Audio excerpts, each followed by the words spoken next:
Segera download Apa saja yang Quran disebut Tadabbur, agar dia meraih tafsir kebaikan. dalam genggaman Dan contoh Anda. bulan Ramadan adalah bulan Al-Quran.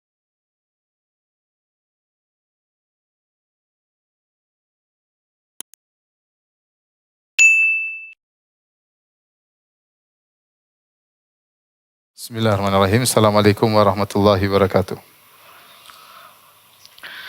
Alhamdulillahi ala ihsani wa syukru lahu ala taufiqihi wa amtinani. Asyhadu an la ilaha illallah wahdahu la syarika lahu ta'ziman li sya'nih. Wa asyhadu anna Muhammadan abduhu wa rasuluhu da'ila ridwanih. Allahumma salli alaihi wa ala alihi wa ashabihi wa ikhwanih. Pada para jamaah Masjid Tarbiyah yang dirahmati oleh Allah Subhanahu wa taala, kita lanjutkan bahasan kita dari kitab Riyadhus Shalihin. Kita masuk pada bab ke-33, bab mulatafatil yatim wal banat wasairil dha'afati wal masakin wal munkasirin wal ihsan ilaihim wa syafaqati alaihim wa tawadhu'i ma'ahum wa khifdil janahi lahum.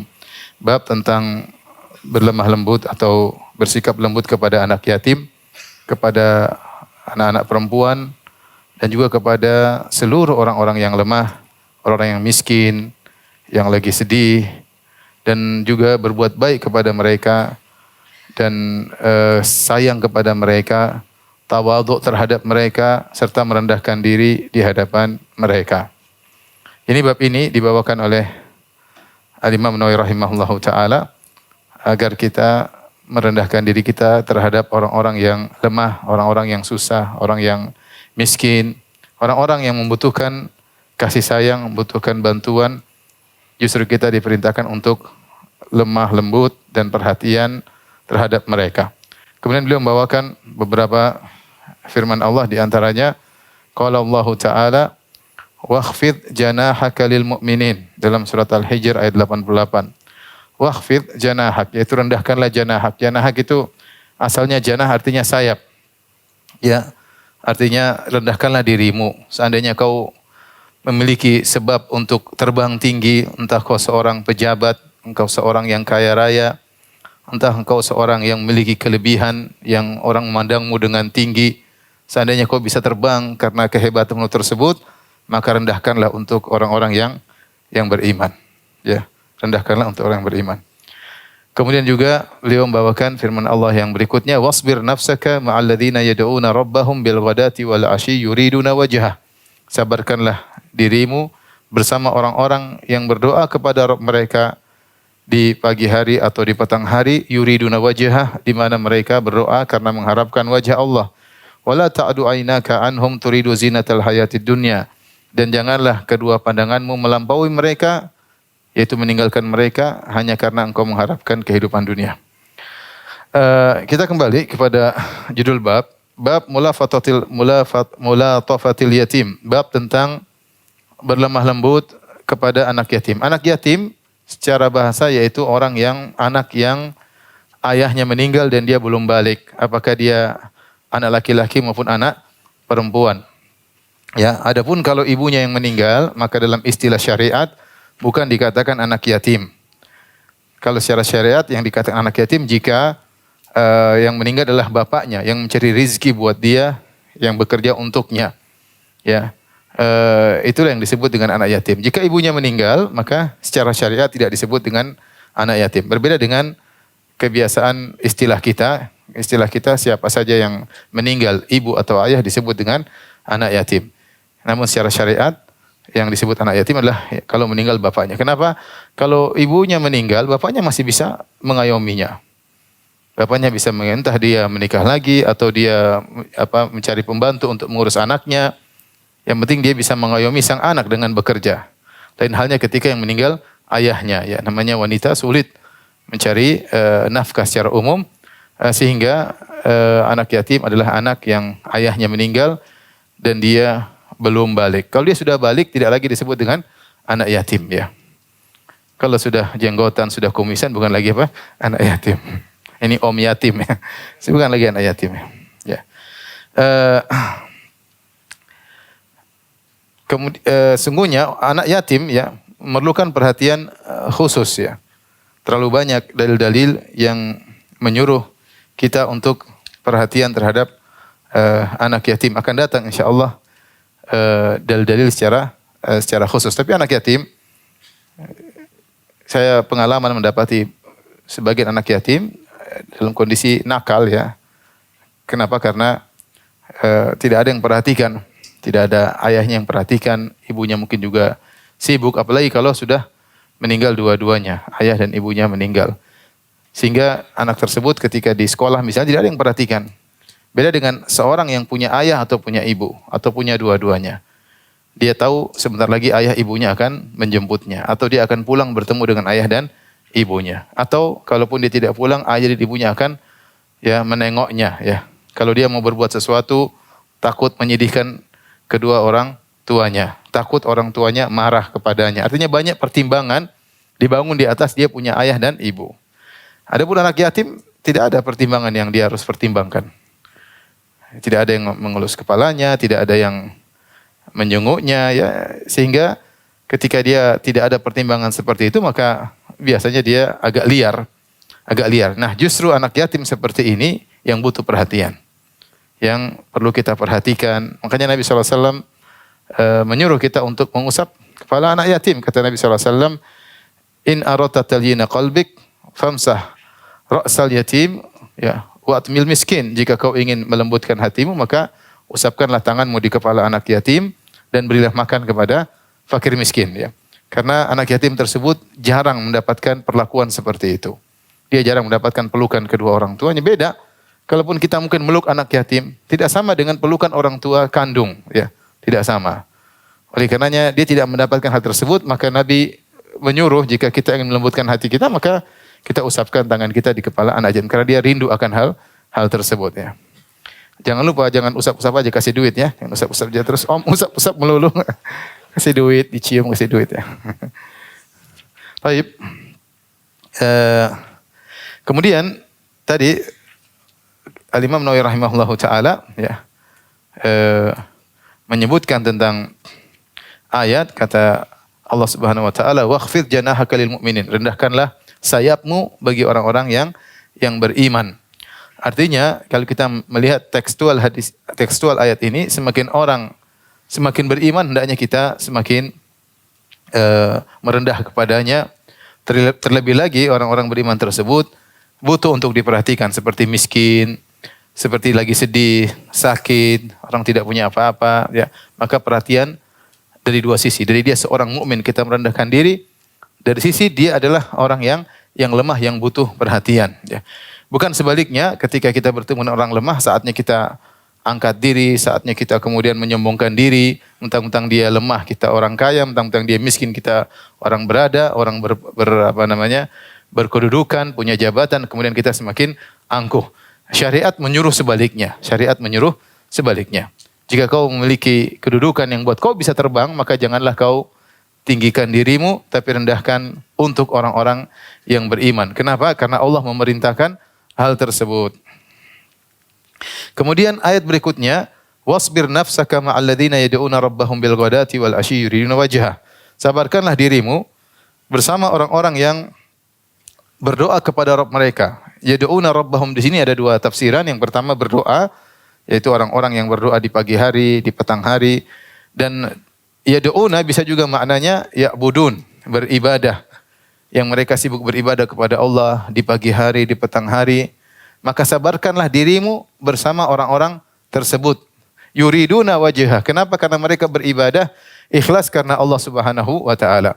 Wala ta'du aynaka anhum turidu zinatal hayatid dunya. Janganlah kau lompatkan pandanganmu dari mereka, yaitu lihat ke arah yang lain karena hanya mengharapkan kehidupan dunia. Akan datang tafsir dari ayat ini bahwasanya Rasulullah sallallahu alaihi wasallam ketika memiliki para sahabat yang miskin-miskin, maka datanglah orang-orang Quraisy, pembesar-pembesar Quraisy, kemudian kasih ide, kata mereka, "Ya Muhammad, usir mereka agar kami beriman kepadamu. Kami tidak ingin kumpul sama orang-orang seperti ini." Maka ketika itu terbetiklah dalam hati Nabi sallallahu alaihi wasallam apa yang terbetik. Karena memikirkan ide mereka ini, ya. Karena Rasulullah SAW ingin semua orang cepat beriman. Di antara metode paling mudah membuat orang banyak beriman, pembesar-pembesarnya beriman dulu.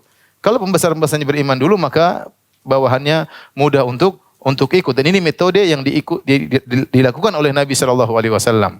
Makanya ketika Nabi sallallahu alaihi wasallam ke Taif, Nabi datang dulu ke pembesar-pembesar orang-orang Saqif. Kemudian Nabi diusir. Demikian juga pembesar-pembesar orang-orang kafir Arab-Arab Badui yang belum masuk Islam, Nabi kasih zakat, uang ghanimah yang banyak agar mereka masuk Islam. Karena secara logika kalau mereka masuk Islam, maka yang bawahannya anak-anak buahnya mudah masuk Islam. Ini metode benar bahwasanya kalau pembesar-pembesar masuk Islam, anak buahnya mudah.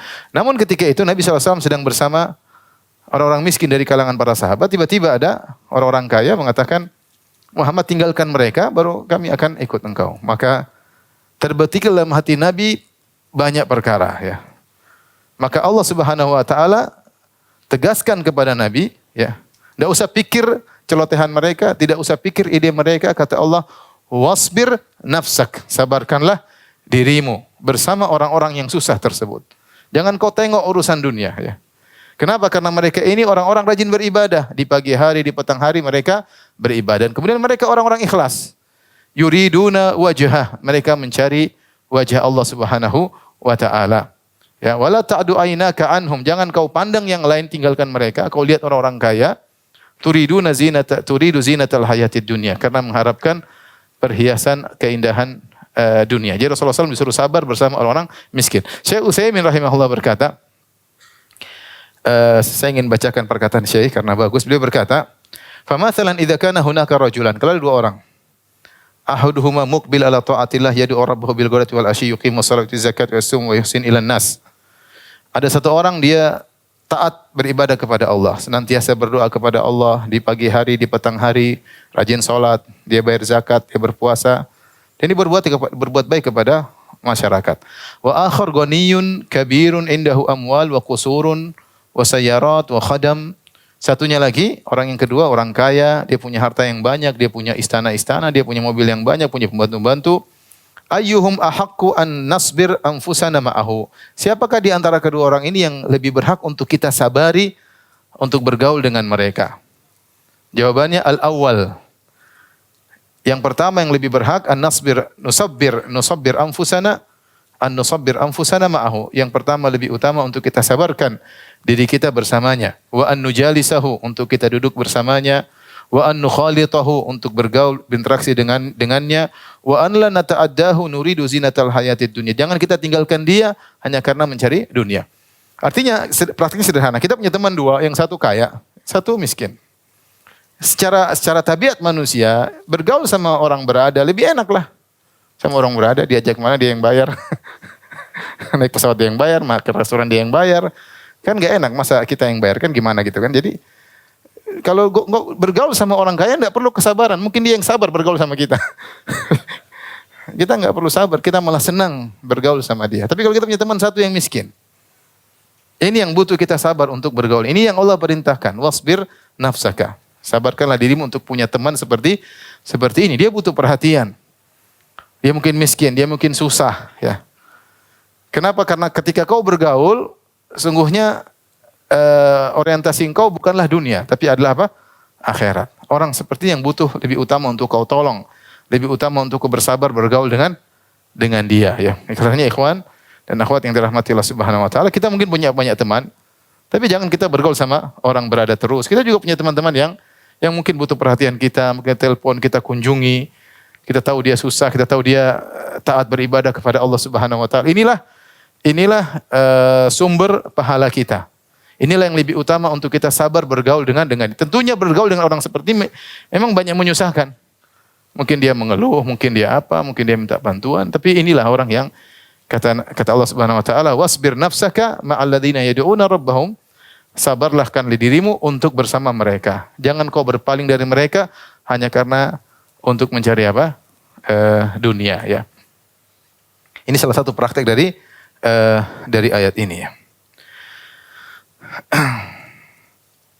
Dan di sini Allah mengisyaratkan terutama orang-orang yang kita lihat mereka tulus dalam beribadah, mereka ikhlas, ya.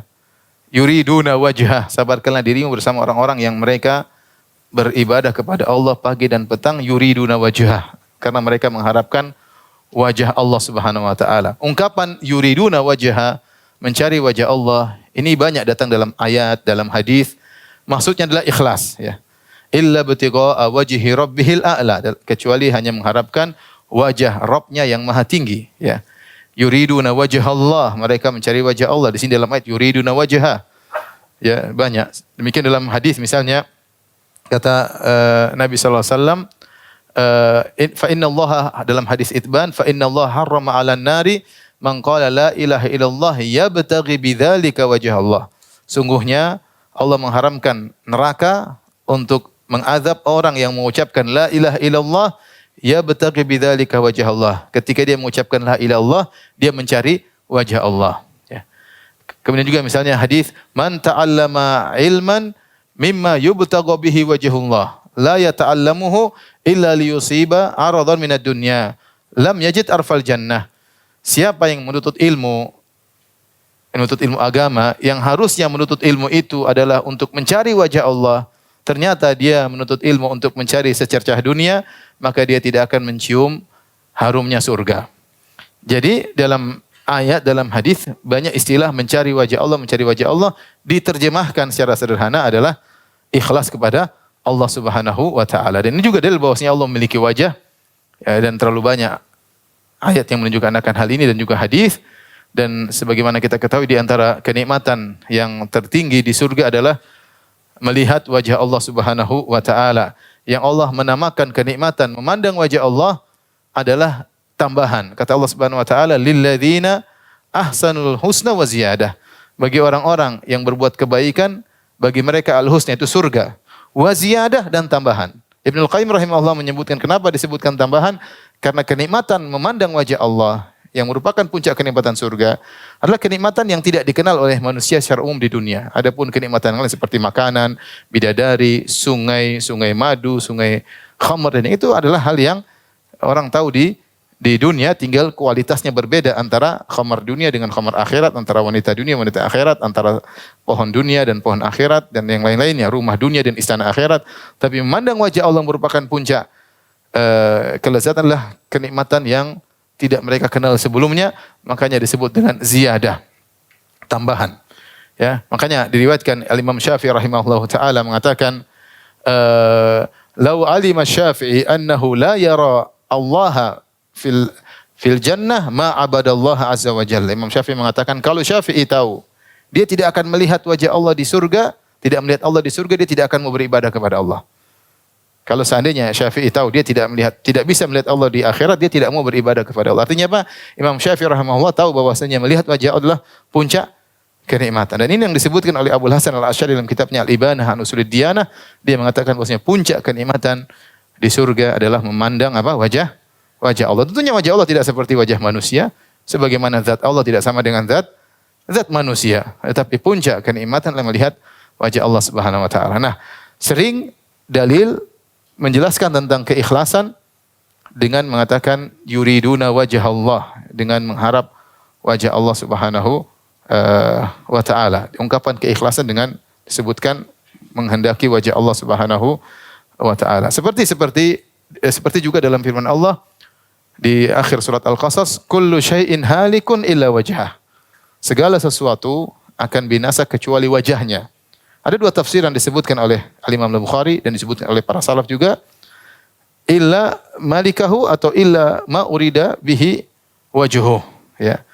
Dalam sebagian nuskhah dari Sahih Al-Bukhari disebutkan riwayat Nasafi, ya, qala Ma'mar, ya, bahwasanya semua akan binasa kecuali wajah Allah, yaitu kecuali Allah itu sendiri tidak akan binasa. Dalam tafsiran yang lain, illa ma urida bihi wajhuh, kecuali amalan yang dilakukan karena mencari wajah Allah. Amalan yang dilakukan karena ikhlas. Artinya, nanti pada hari kiamat kelak, semua amalan yang kita lakukan kalau tidak karena Allah semuanya sirna, tidak ada hasilnya.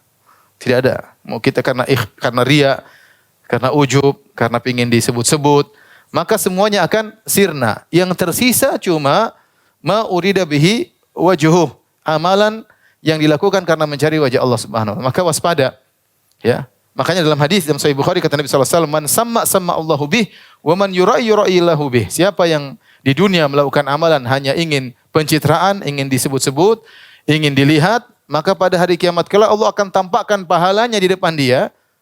Seandainya dia ikhlas, dia sudah senang, tahu-tahu Allah hancurkan pahala tersebut. Qadimna ila ma amilu min amalin faja'alnahu haba'an mansura. Kata Allah, kami datangi amal mereka, kami jadikan amal mereka seperti debu yang berterbangan. Jadi semua yang dilakukan di dunia ini tidak mencari wajah Allah maka akan binasa, tidak ada faedahnya. Maka waspada. Setan tidak peduli kita beramal soleh sebanyak apapun, kita bersedekah sebanyak apapun, kita berdakwah secapek apapun. Kalau ternyata niat kita bukan karena akhirat, bukan mencari wajah Allah, maka itu akan sirna. Kullu syai'in halikun ila wajah. Semua akan sirna kecuali yang dilakukan karena mencari wajah Allah Subhanahu wa taala. Nah, di sini Allah sebutkan kalau kita bertemu dengan orang-orang yang kita enggak tahu isi hati manusia, tapi dengan melihat keseharian dia, melihat ungkapan-ungkapannya, melihat orang ini tulus, maka bersabarlah untuk bergaul dengan dia, bersabarlah untuk berinteraksi dengan dia. Karena kita akan belajar ikhlas dari orang tersebut. Ya, dan dia akan mengingatkan kita untuk apa? Ikhlas. Karena dunia ini begitu mudah membuat kita lalai.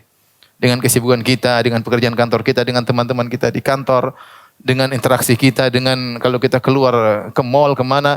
Banyak hal yang membuat kita lalai dengan akhirat. Nah, kita butuh teman-teman yang mengingatkan kita untuk tulus kepada Allah Subhanahu wa taala dan bersabar untuk bergaul dengan orang-orang seperti ini. Taib. Kita lanjutkan. Dalil berikutnya, ayat berikutnya tentang dianjurkan untuk perhatian terhadap orang-orang susah adalah firman Allah Subhanahu wa taala, "Fa ammal yatima fala taqhar." Adapun anak yatim maka jangan kau kasari, jangan kau bentak ya. Wa ammas sa'ila fala tanhar. Adapun orang minta-minta jangan kau bentak ya. Di sini ada kembali lagi Al-Imam Nawawi rahimahullah membawakan ayat lebih spesifik tentang anak yatim. Anak yatim kalau dia menjengkelkan maka kau sabar. Kau sabar. Jangan kau marahin dia, jangan kau bentak dia, jangan kau maki-maki dia. Saya katakan tadi, potensi anak yatim untuk nakal besar. Ya, berdasarkan pengalaman ya. Ketemu anak yatim biasanya badung, biasanya nakal ya. Saya pernah sholat di kampung. Anak ini ganggu sana, ganggu. Begitu saya selesai sholat, bapak ibunya enggak ada. Ya wajar. Enggak ada yang perhatian dia. Mau sama tinggal sama neneknya. Neneknya mau sejauh mana dia merasakan kasih sayang neneknya. Sejauh mana neneknya sayang kepada dia. Tidak sama dengan kasih sayang orang tua kandung. Ketika dia tidak merasakan kasih sayang yang tulus, maka dia seperti itu. Ya. Oleh karenanya kalau ketemu dengan anak yatim, mungkin dia menjengkelkan. Mungkin dia banyak kebutuhan. Sabar, sabarkan dirimu. Saatnya kau mencari pahala dengan berbuat baik kepada anak yatim tersebut. Memang menjengkelkan, teriak sana, teriak sini, mungkin pecahin ini, mungkin ganggu anak kandungmu. Ya, jadi terjadi ya. Anak kandungmu mungkin dipukul sama dia, sabar ya. Anak kandung ya kita bisa dia tidur sama kita, anak yatim dia tidur sama siapa? Ya. Oleh karenanya ketika dia menjengkelkan, saatnya engkau berbuat baik kepadanya. Bukan berarti semua anak yatim nakal, enggak, anak yatim banyak juga yang baik. Ya, dan banyak ya, anak yatim jadi ulama ya, seperti Imam Ahmad, Imam Syafi'i, mereka yatim tapi jadi ulama. Tapi banyak kita dapati anak yatim yang membuat kita marah kepada dia, membuat kita jengkel sama dia. Saat itu maka hendaknya sabarkanlah dirimu ya. Ayat ini dalam surat Ad-Duha ya, yang Allah sebutkan sebelumnya tentang nikmat-nikmat yang Allah berikan kepada Nabi Muhammad sallallahu alaihi wasallam. Di antaranya Allah berfirman, "Alam yajidika yatiman fa'awa." Bukankah Allah mendapati engkau wahai Muhammad dalam kondisi yatim, lantas Allah mengayomimu? Dan Nabi SAW yatim, lahir dalam kondisi yatim, ayahnya tidak ada, dan dia berada di puncak keyatiman. Setelah itu ibunya meninggal dunia ketika beliau berusia 6 tahun ya. Sehingga Nabi SAW berada di puncak keyatiman. Bagaimana Nabi SAW lahir dalam kondisi ayah tidak ada, dan kemudian ketika berusia 6 tahun dia lihat ibunya, bersafar dengan ibunya, kemudian ketika pulang ke Madinah, kemudian dari Madinah ketika ingin balik ke Mekah, melewati sebuah kota namanya Al-Abwa, situ ibunya sakit, kemudian ibunya pun meninggal dunia. Jadi Rasulullah SAW melihat ibunya sakit sampai meninggal dunia. Sementara usianya masih berapa tahun? 6 tahun. Ini ujian yang berat bagi seorang anak seperti seusia Rasulullah SAW ketika itu. Tapi kata Allah, fa'awa. Lalu Allah mengayomimu. Maka kau dipelihara oleh kakekmu, kemudian setelah itu kakekmu meninggal, kau dipelihara oleh pamanmu, ya. Kemudian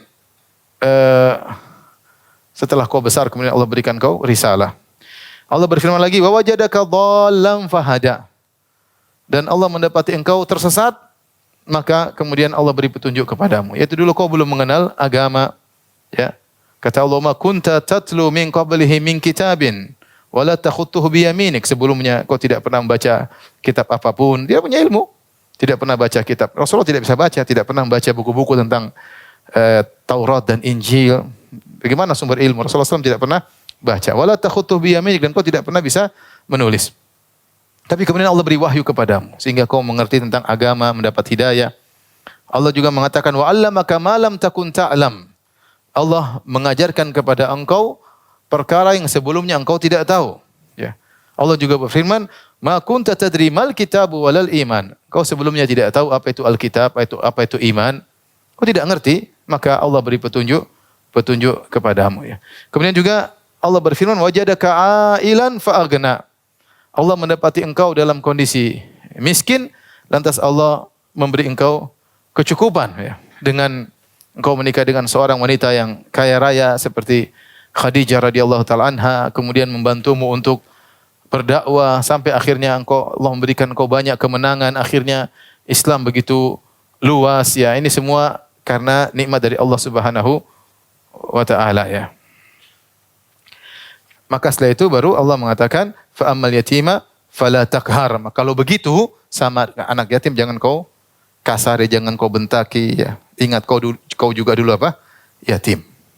Kau juga dulu yatim. Jadi Rasulullah SAW kalau bicara tentang yatim, dia pernah yatim. Dia tahu betul bagaimana perasaan seorang anak yang yatim. Dan anak yatim butuh diperhatikan. Kemudian juga wa ammas sa'ila fala tanhar. Orang yang meminta-minta jangan kau bentak. Tidaklah dia minta-minta kecuali dia perlu. Kalau kau bisa beri bantuan, beri bantuan. Kalau tidak bisa jangan bentak. Qaulun ma'rufun ya khairun min shadaqatin yatba'uha adza. Kata-kata yang baik, kau bilang maaf saya belum bisa bantu, lain kali. Itu masih lebih bagus daripada engkau kasih sedekah tapi engkau marah-marah. Ini ambil nih, ganggu saya terus. Kalau enggak bisa enggak usah. Ya. Kau berikan dia uang tapi kau menyakiti apa? Hatinya. Kalau kau tidak mampu, tolak baik-baik, ya. Qaulun ma'ruf, maaf belum bisa, nanti lain kali, saya belum ini, coba nanti lain kali, coba minta ke tempat yang lain. Jangan kau bentak, ya. Posisikan dirimu kalau seperti dia bagaimana, ya. Jadi Allah melarang seorang untuk membentak orang yang minta-minta. Kemudian di akhir surat kata Allah Subhanahu wa taala, wa amma bi ni'mati rabbika fahaddits, dan adapun nikmat Rabbmu maka sebut-sebutlah, ya. Sebut-sebut itu kita nyebut-nyebut tentang nikmat yang pernah Allah berikan pada kita agar kita pandai bersyukur, dan juga kita bisa perhatian terhadap orang-orang yang lemah. Kita dulu juga seperti mereka, ya. Kita juga dulu susah seperti mereka. Sekarang Allah berikan kita banyak nikmat sehingga kita tidak lupa bagaimana kita dahulu. Di antara cara agar kita baik sama orang yang susah. Jangan ketika kita sudah menjadi orang berada, sudah orang kaya, malah kita merendahkan orang yang lemah. Kita ingat kita dulu seperti mereka. Ini di antara cara agar kita bisa berbuat baik kepada orang-orang yang lemah. Tapi ayat berikutnya yang dibawakan oleh Imam Nawawi rahimahullahu taala, ara'aita alladhi yukadzibu bid-din. Tidakkah engkau melihat kepada orang yang mendustakan agama? Fadzalikal ladzi yad'ul yatim. Itu orang yang kasar terhadap anak yatim. Wala yahuddu ala ta'amil miskin, ya. Yang tidak memotivasi untuk memberi makan kepada orang miskin. Ayat ini juga dalil tentang perhatian terhadap anak yatim. Betapa banyak dalam Al-Quran Allah sebut anak yatim, anak yatim, anak yatim. Kemudian juga tentang orang-orang miskin, orang miskin. Ini semua memberi faedah bahwasanya perhatian terhadap orang-orang yang susah mendapatkan pahala besar di sisi Allah Subhanahu wa taala. Bahkan ketika Allah menyebutkan tentang ciri-ciri orang kafir dalam surat Al-Fajr, Allah berkata, "Kalla bal la tukrimunal yatim." Sekali-sekali tidak, bahkan kalian tidak memuliakan anak yatim.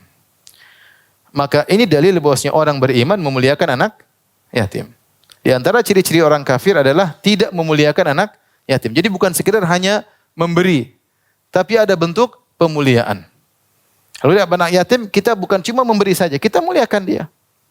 Kalau bisa kita sekolahkan, kalau kita bisa ajak jalan-jalan, kita ajak jalan-jalan, kalau kita bisa pondokkan, kita pondokkan. Ya, jadi bukan hanya memberi, tapi juga memuliakan anak yatim tersebut.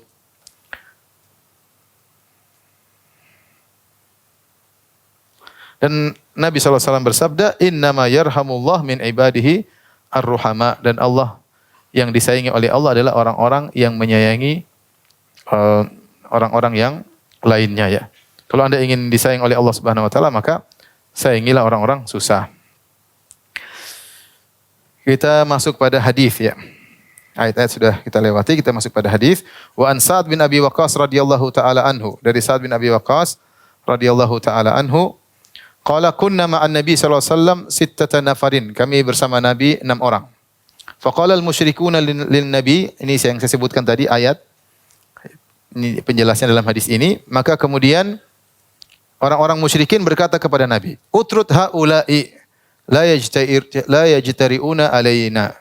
Usir mereka wahai Muhammad agar mereka tidak berani kepada kami. Usir mereka. Jadi mereka tidak mau kumpul sama orang miskin. 6 orang tersebut kata Ibnu Mas'ud, wa kuntu ana, kata Sa'ad bin Abi Waqqas, wa kuntu ana wa Ibnu Mas'udin wa rajulun min Hudzail wa Bilal wa rajulani lastu usammihima. 6 orang tersebut yang sedang bersama Nabi, orang miskin tersebut adalah siapa? Sa'ad bin Abi Waqqas, Ibnu Mas'ud, seorang laki dari Hudzail, Bilal, dan 2 orang lagi aku tidak menyebut namanya. Ini tawaran dari orang-orang musyrikin. Usir mereka Muhammad. Kalau kau usir nanti kita beriman. Nanti kita ngobrol. Fawaqa fi nafsi Rasulullah sallam ma syaa Allah an yaqa. Maka perkataan mereka itu masuk dalam hati Nabi. Nabi berfikir. Fahaddatsa nafsahu, maka beliau berbicara dengan jiwanya sendiri. Apakah ini ide yang bagus atau tidak? Ada pembahasan dalam hatinya. Artinya syubhat yang dimasukkan oleh orang musyrikin tersebut sempat bercokol di hati Nabi. Artinya Nabi tidak langsung tolak. Tapi Nabi pikir. Maka ketika itu Allah turunkan ayat agar Nabi membuang pemikiran tersebut. Allah mengatakan, "Wala tatrudil ladzina yad'una rabbahum." Jangan kau usir orang-orang yang berdoa kepada Rabb mereka bil ghadati wal ashiyyi, di petang hari dan di pagi hari, yuriduna wajhah, yang mereka mencari wajah Allah Subhanahu wa taala, ya. Jadi Nabi SAW ketika mendengar tawaran dari orang musyrikin tadi, usir mereka agar kami bisa mendengar darimu. Kami tidak ingin gabung sama mereka, ingin majelis khusus, majelis orang-orang berada. Orang miskin pinggir dulu. Nabi sempat terbetik dalam hatinya, berfikir tentang perkataan tersebut. Karena saya katakan tadi tujuan Nabi adalah agar dakwah cepat berkembang. Tapi Allah segera menghilangkan perasaan tersebut dari hati Nabi. Kata Allah Subhanahu wa taala, jangan kau usir mereka. Tinggalkan orang-orang sombong tersebut. Dan ini ikhwan dan akhwat yang rahmati Allah Subhanahu wa taala, saya bacakan lagi perkataan Syekh Utsaimin. Beliau berkata, "Wa in kanu fuqara", meskipun orang-orang tersebut adalah orang miskin, "wa illam yakum lahu qimatun fil mujtama", meskipun mereka tidak punya nilai sosial di hadapan masyarakat, orang miskin. Siapa yang mandang mereka? Secara nilai sosial tidak dipandang. Lakin lahum qimatun inda Allah, tapi mereka punya kedudukan di sisi Allah Subhanahu wa taala. Li'annahum yad'una Allah bil ghadati wal ashiyyi, karena mereka senantiasa berdoa kepada Allah di pagi hari dan petang hari. Yuriduna wajhah, karena mereka mengharap wajah Allah Subhanahu wa taala. Sekali lagi Allah menyuruh kita untuk perhatian terhadap orang-orang yang bertakwa.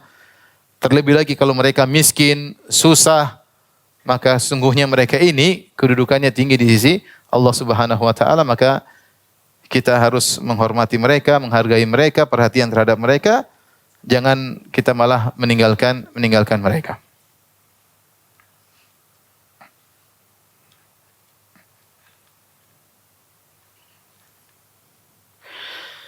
Dan Syekh Utsaimin menjelaskan rahimahullahu taala, diambil dari hadis ini, ya, hendaknya seorang berusaha mencari teman duduk dari orang-orang yang baik, yang senantiasa beribadah kepada Allah pagi hari dan petang hari, mengharap wajah Allah Subhanahu wa taala. Dan jangan sibuk untuk bil julus ma'al akabir, jangan sibuk untuk duduk bersama orang-orang pembesar-pembesar, orang-orang mulia, ya, pejabat-pejabat, ya, menteri-menteri, ya. Bal la yanbaghi an yajlis ila haula ila yakuna fi dzalika maslahat. Hendaknya tidak boleh duduk bersama orang seperti ini kecuali kalau ada maslahatnya. Jangan sibuk duduk sama para pembesar, para amir-amir, para menteri-menteri, para penguasa-penguasa kecuali ada maslahatnya. Fa idza kana fi dzalika maslah, kalau ada maslahatnya, mislu an yuridu an ya'murahum bima'ruf, misalnya kau ingin menyampaikan kepada mereka untuk melakukan kebajikan, aw yanhahum an munkar, atau mencegah mereka dari perbuatan kemungkaran, aw yubayyina lahum ma khafiya alaihim min halil ummah fa hadza thayyibun fi khair. Maka bagus ya kau duduk sama mereka, kau jelaskan kondisi umat yang mungkin mereka tidak tahu, ya maka ini baik. Kalau ada maslahatnya enggak apa-apa. Amma mujarradul uns bi mujalasatihim wa nil jah bi annahu jalasa ma'al akabir. Adapun sekedar duduk-duduk sama pembesar-pembesar tersebut, kemudian ingin kasih tahu orang, lihat saya punya teman pembesar-pembesar, au ma'al wuzara dengan menteri-menteri, atau ma'al umara dengan amir-amir, gubernur, para penguasa. Fa hadza gharadun la yuhmadu alaihi al-'abd. Ini tujuan yang tidak terpuji. Innama yuhmadu 'alal julusi ma'a man kana atqalillah. Dia hanya terpuji jika duduk bersama orang yang bertakwa kepada Allah. Apakah orang kaya ataukah orang miskin, apakah orang rendahan ataukah pejabat, yang penting bertakwa. Adapun kau hanya sekedar bangga duduk punya teman menteri, punya teman penguasa, punya pejabat, punya teman jenderal, tidak ada tujuanmu untuk menasihati mereka, mengajak mereka kepada kebaikan, malah itu hanya mencelakakan dirimu. Timbul kesombongan pada dirimu. Ya, sebagian orang seperti itu kan, saya punya kenal ini, saya punya ini. Apa kau punya kenal, terus apa pengaruhmu kepada dia? Kau tidak mempengaruhi dia, dia malah mempengaruhimu. Mungkin dia tidak sombong, kau yang jadi sombong. Karena punya teman bangga, punya teman begini. Maka dalam bergaul kita waspada ya.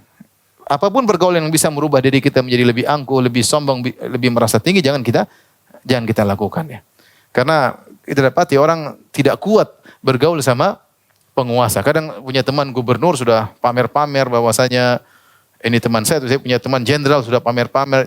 Tapi kalau kau punya teman, berteman sama mereka, kau bisa menasihati mereka, kau bisa memberikan kebaikan bagi mereka, lakukan. Itu yang terbaik. Kita ingin pejabat-pejabat kita, penguasa kita, orang-orang pembesar kita, orang-orang yang baik. Tapi kalau tidak ada faedahnya, ya, hanya sekedar bangga-bangga duduk sama mereka, maka jangan ya. Karena kau menjerumuskan dirimu dalam keangkuhan dan kesombongan. Tapi kita lanjutkan hadis berikutnya. Wa an Abi Hubairah A'idh bin Amr al-Muzani wa huwa min ahli bai'ati Ridwan radhiyallahu anhu. Dari seorang sahabat yang bernama Abu Hubairah A'idh bin Amr al-Muzani, dan dia salah seorang sahabat yang ikut serta dalam bai'atur Ridwan. Bai'atur Ridwan adalah bai'at para sahabat kepada Nabi ketika dalam peristiwa perjanjian Al-Hudaybiyah ya, yang membai'at Nabi ketika itu 1.400 orang, dan Nabi mengatakan semua yang bai'at di bai'atur Ridwan tidak ada yang masuk neraka. Semuanya masuk surga, 1.400 orang. Yang Allah turunkan ayat laqad radhiyallahu 'anil mu'minin idz yubayyunaka tahta syajarah. Allah meridhai kaum mukminin yang membaiat engkau di bawah sebuah pohon yang disebut dengan Syajaratul Ridwan. Anna Abu Sufyan ata ala Salman wa Suhaib wa Bilal. Suatu hari Abu Sufyan melewati Salman dan Suhaib dan Bilal. Fi nafarin, dengan beberapa orang. Faqalu, maka Salman, Suhaib, Bilal. Siapa Salman, Suhaib dan Bilal? Salman bekas budak.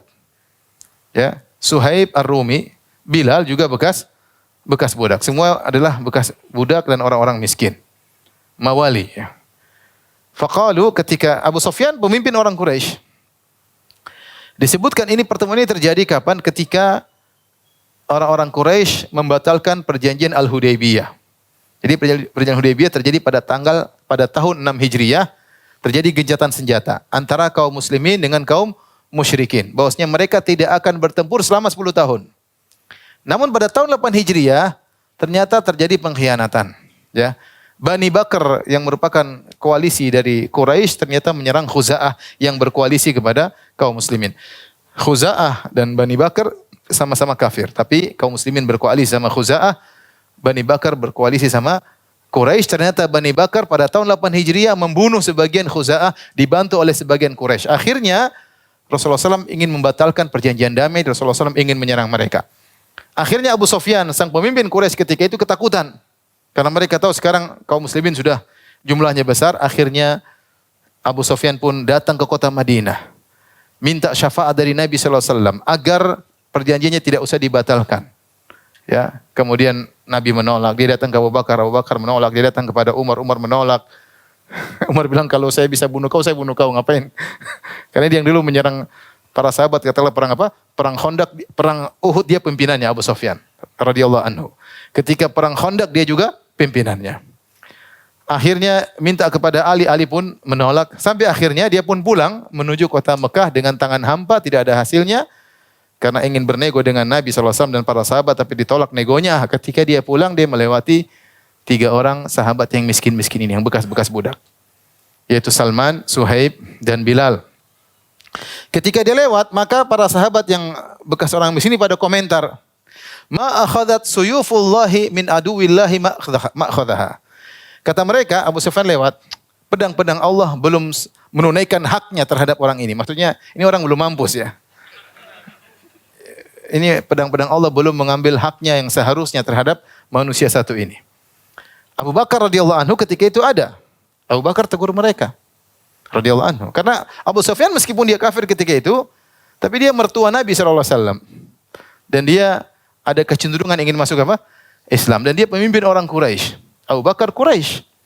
Abu Bakar menegur kepada 3 sahabat ini. Kata Abu Bakar radhiyallahu anhu, "Ataquluna hadza li syekhi Quraisy wa sayyidihim?"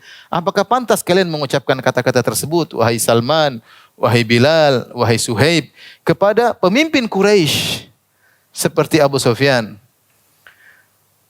Abu Bakar tegur begitu. Mereka hormat sama Abu Bakar, mereka diam, mereka tidak membantah, mereka diam, ditegur Abu Bakar radhiyallahu ta'ala anhu. Tapi Abu Bakar ketika mengucapkan hal tersebut, dia merasa enggak enak. Maka dia pun datang kepada Nabi sallallahu alaihi wasallam. Fa'atan Nabi sallallahu alaihi wasallam fa akhbarahu. Maka dia pun datang kepada Nabi sallallahu alaihi wasallam, dia katakan, "Ya Rasulullah, tadi begini ceritanya, begini, saya tegur mereka mengejek Abu Sufyan dan saya tegur mereka." Apa kata Nabi sallallahu alaihi wasallam? "Ya Abu Bakrin, la'allaka aqdabtahum." Wahai Abu Bakar, jangan-jangan kau buat mereka marah. 3 orang ini, Salman, Bilal dan siapa? Suhaib. Orang-orang bekas budak. Bilal yang merdeka kan siapa? Abu Bakar. La in kunta aqdabtahum laqad aqdabta rabbak. Kalau kau telah membuat mereka murka, 3 orang tersebut, wahai Abu Bakar, sungguh kau telah membuat murka Rabb engkau. Ya, artinya Rasulullah bilang jangan bikin mereka marah. Karena mereka orang miskin tapi mereka bertakwa, ya. Memang mereka bekas-bekas budak, tapi mereka orang bertakwa. Jangan bikin mereka marah. Fa'atahum, akhirnya Abu Bakar pun datang kepada orang-orang tadi, sahabat-sahabat tadi radhiyallahu anhum, Bilal, Suhaib dan Salman. Faqala, maka dia berkata, "Ya ikhwatah, aqdabtukum." Wahai sahabat-sahabatku, saudara-saudaraku, apakah aku buat kalian marah? Kata mereka, "La, enggak." Enggak. "Yaghfirullahu laka ya akhi." Kata mereka, semoga Allah mengampuni engkau wahai saudaraku, ya. Hadis riwayat Imam Muslim. Ini hadis menjelaskan bahwasanya ya, orang-orang yang orang-orang rendahan yang tidak punya nasab yang tinggi seperti Suhaib Ar-Rumi, Salman Farisi, Bilal Habashi, bukan Arab dan bukan Quraisy. Bukan Quraisy, artinya secara nasab rendah. Tidak dipandang oleh masyarakat, tetapi mereka tinggi di sisi Allah Subhanahu wa taala. Ya, secara kekayaan tidak punya, secara nasab tidak ada, ya. Tetapi mereka bertakwa di sisi Allah Subhanahu wa taala. Ketika Abu Bakar membuat mereka marah, Rasulullah ingatkan, hati-hati. Kalau kau buat mereka marah, kau bisa buat marah Allah Subhanahu wa taala. Karena buat marah orang miskin seperti membuat murka Allah Subhanahu wa taala. Padahal Abu Bakar siapa? Abu Bakar orang yang sangat bertakwa. Tapi Nabi SAW tetap tegur. Artinya kalau kita mau bandingkan ketakwaan Abu Bakar dengan 3 orang ini, masih mulia siapa? Si Abu Bakar. Abu Bakar lebih mulia, jasanya lebih banyak. Tapi tetap Rasulullah SAW tegur. Hati-hati tatkala bersikap sama orang-orang yang miskin. Ini kadang-kadang kita lupakan. Kita kalau mungkin menyinggung orang kaya kita enggak enak. Menyinggung teman setara kita. Tapi kalau kita menyinggung orang miskin, kita kadang cuek aja. Menyinggung supir kah, pembantu, kita katakan yang tidak enak, kita cuek aja. Sikap kita. Kita baru merasa enggak enak ketika kita singgung orang-orang setara kita atau teman kantor kita. Memang supir kita ngomong seenaknya, pembantu kita ngomong seenaknya, atau adik kita yang miskin kita ngomong seenaknya, kakak kita yang miskin kita bentak-bentak seenaknya.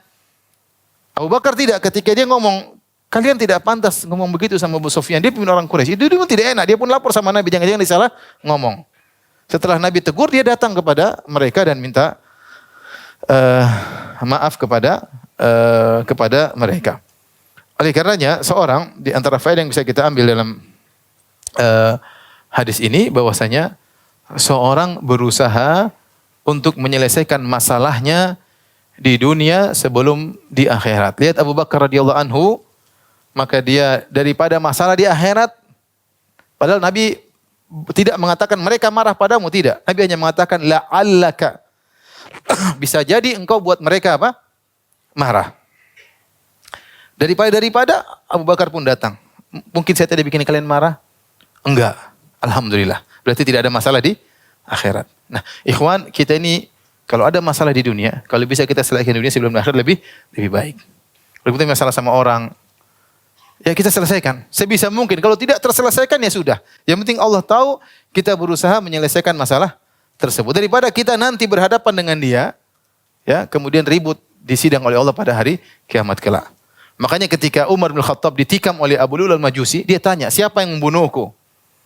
Majusi. Maka dia, alhamdulillah, yang tidak menjadikan aku bermasalah sama orang muslim yang lain. Ya. Sebisa mungkin kita tidak bikin masalah sama orang. Yang sudah terlanjur ya jangan diulang lagi. Masalah dengan siapa, dengan fulan, kita berusaha selesaikan di dunia. Sebagaimana Abu Bakar datang ingin menyelesaikan apa? Masalah. Ya. Tapi demikian saja apa yang saya sampaikan. Wabillahi taufiq wal hidayah. Assalamualaikum warahmatullahi wabarakatuh.